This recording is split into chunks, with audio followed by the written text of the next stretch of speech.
Question number 21 देखिए, रवि ने पहली 2 एकक परीक्षा में 70 और 75 अंक प्राप्त किए। वह न्यूनतम अंक ज्ञात कीजिए जिसे वह तीसरी एकक परीक्षा में पाकर 60 अंक का न्यूनतम और औसत प्राप्त कर सके। क्वेश्चन को जो दिया गया है क्वेश्चन में, यूनिट टेस्ट फर्स्ट मान लेते हैं, पहली एकक जो परीक्षा है उसमें 70 मार्क्स प्राप्त करता है, यूनिट टेस्ट सेकेंड में वह 75 अंक प्राप्त करता है, और यूनिट टेस्ट थर्ड में हम मान लेते हैं कि वह 100 अंक प्राप्त करता है। तो सबसे पहले यदि हम इसका औसत निकालें तो इस औसत अंक बराबर क्या हो जाएगा, 70 प्लस 75 प्लस यक्स, तीनों को जोड़ के यक्स 3 से क्या करेंगे, डिवाइड कर देंगे। कैसे, कुल पदों का योग बटे कुल पदों की संख्या। और प्रश्नानुसार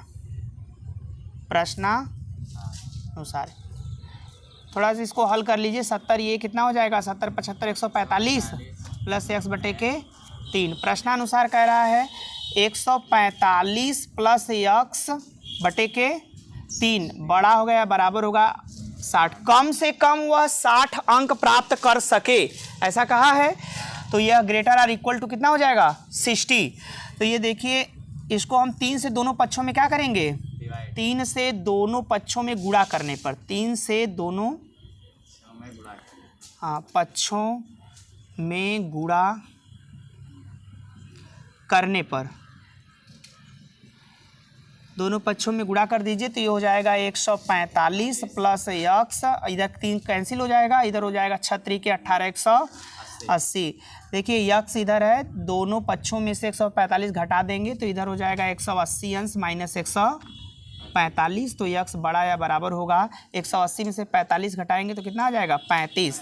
तो यक्स का मान अगर हम देखें तो देखिए कम से कम 35 आ रहा है, और अधिक से अधिक 35 के बाद कितना आएगा, 36 37 38, ऐसे ही अनंत तक जा सकते हैं, इनफाइनाइट तक।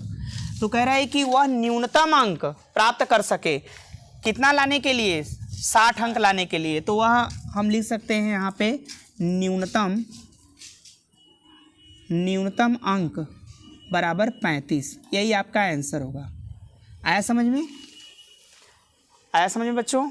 Yes sir. चलिए ठीक है, और दूसरे क्वेश्चन पे हम लोग क्वेश्चन नंबर 22, इसमें कहा किसी पाठ्यक्रम में ग्रेड ए पाने के लिए एक व्यक्ति को सभी 5 परीक्षाओं में से 90 अंक या अधिक अंक का औसत प्राप्त करना चाहिए। यदि सुनीता के प्रथम 4 परीक्षाओं के प्राप्तांक 87 92 94 95 हो तो वह न्यूनतम अंक ज्ञात कीजिए जिसे 5वीं परीक्षा में प्राप्त करके सुनीता उस पाठ्यक्रम में ग्रेड ए प्राप्त या ग्रेड ए पाएगी।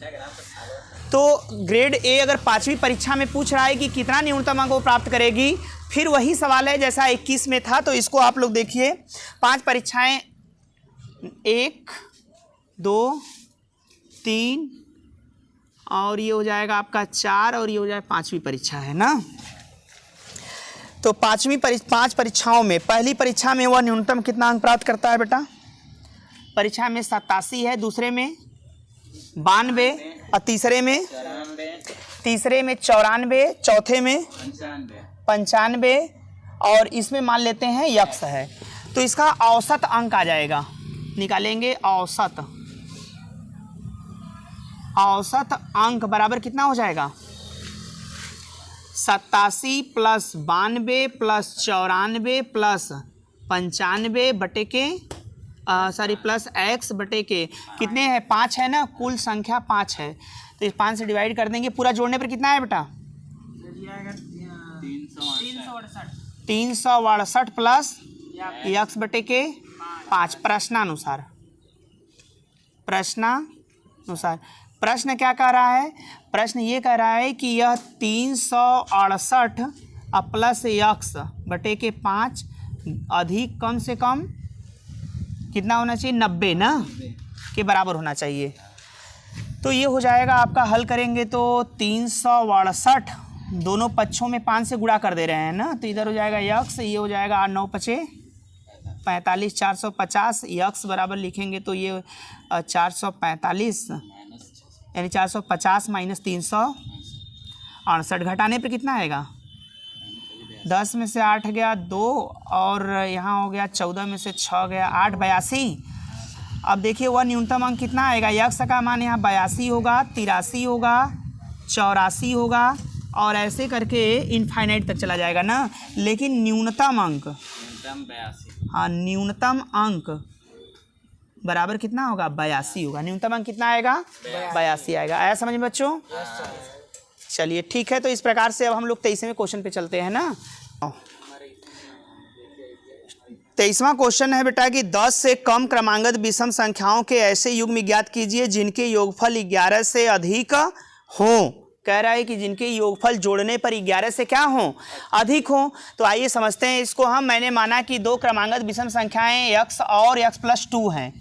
इस प्रकार से हैं कि अगर हम x का मान देखें तो यह 10 से क्या है, बड़ा है, या दूसरी चीज़ कह रहा है कि x प्लस इन दोनों को जोड़ दिया जाए, x प्लस x+2, तो इनका मान क्या हो जाता है, 11 से बड़ा आना चाहिए। और इसको अगर हम हल करें तो ये हो जाएगा, देखिए 2x प्लस ये हो जाएगा आपका x प्लस x, 2x+2 बड़ा होगा क्या, 11 से।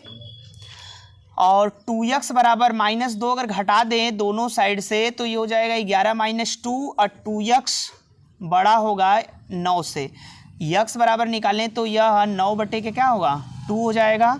और x बड़ा होगा 9 बटे के 2 का मान कितना आएगा, 4.5 से। अगर इक्वल हम इसको देखें तो ये बराबर लिया जाएगा, क्योंकि यह विषम संख्याएं जो आएंगी दशमलव में तो नहीं होती हैं, 1 दशमलव ये दोनों में आ गया, इसमें इंटीग्रल और फ्रैक्शनल पार्ट दोनों है। ये हो जाएगा, देखिए 5 से बड़े विषम संख्याएं हैं, x का मान 5, 7 और 9, 3 मान हमारे पास है 5, 7 और 9, जो कि 10 से क्या हैं, 10 से छोटे होने चाहिए ना बेटा। 10 से क्या होना चाहिए, छोटा होना चाहिए, 10 से छोटा होना चाहिए। अब इसी मान के आधार पर हमें बताना है कि वो कौन कौन सी संख्याएं हैं जिनका योग 11 से बड़ा होगा। तो देखिए एक 5 होगा, एक 7 होगा। इन दोनों मानों को अगर हम ले लें, अगर दोनों को जोड़ दें, 5 और 7 कितना होगा, 5 + 7 ये हो जाएगा। ये 5 और 7 को जोड़ेंगे तो कितना आएगा, 12। और 7 के बाद 9 आएगा। क्रमांगत संख्या की बात करें तो अगर दोनों को जोड़ा जाए तो 7 में 9 जोड़ेंगे तो 9, 7, 16।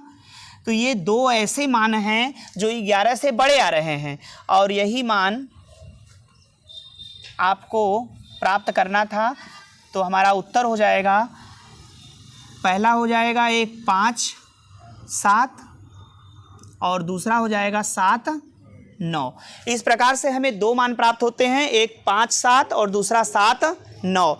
और क्रम से आ रहा है। 5 के बाद अगर हम कोई विषम संख्या लिखें, देखिए 1, 3, 5, 7, 9, तो यहाँ से देखिए 1, 3 को तो छोड़ देंगे, क्योंकि यहाँ कहा है कि मान जो आया है 4.5 यानी 5 ले सकते हैं। 4.5 से बड़ा होने का मतलब 5 ले सकते हैं। तो 5 यहाँ हमारे पास है, 5, 7, 9 और ये क्रम से आ रहे हैं, जोड़ दीजिए 5, 7, 12 और 9, 7, 16 हो जाएगा।